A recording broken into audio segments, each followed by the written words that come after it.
Get up, get out, and get moving. Here is what happened on the latest edition of Morning Glory.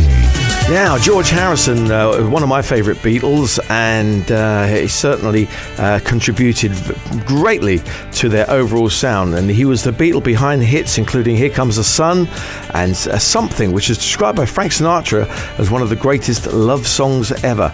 But George Harrison, he always resented living in the songwriting shadow of Paul McCartney and John Lennon. And now, newly released Cabinet Office papers, they reveal that George Harrison turned down the insensitive offer of an OBE after McCartney was awarded a knighthood.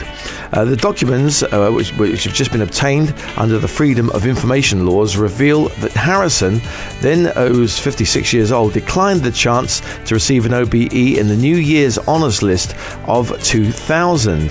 McCartney had been awarded a knighthood in 1997, and those who knew Harrison said he would have regarded the lesser honour as an insult.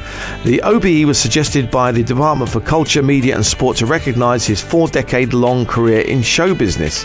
But the citation for Harrison did not highlight his creative contributions to the Beatles' success, stating simply, he was a member of a band that many people would say is the best thing that Britain has ever produced, and possibly the best in the world, the Beatles.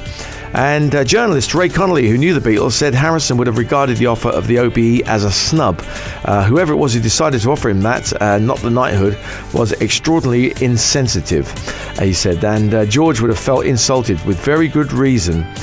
So there you go. Would you think he should have been awarded the same as Paul McCartney? I mean, I think John Lennon, very famously many years ago, he gave back an MBE, I think it was, and so maybe that the Beatles tarnished their copybook by doing that a long time ago. But Paul McCartney has always been at the top of his game right the way through, so maybe that's why they gave him the knighthood. But anyway, I think George Harrison should get every accolade he could possibly have. I think he's brilliant. My sweet Lord.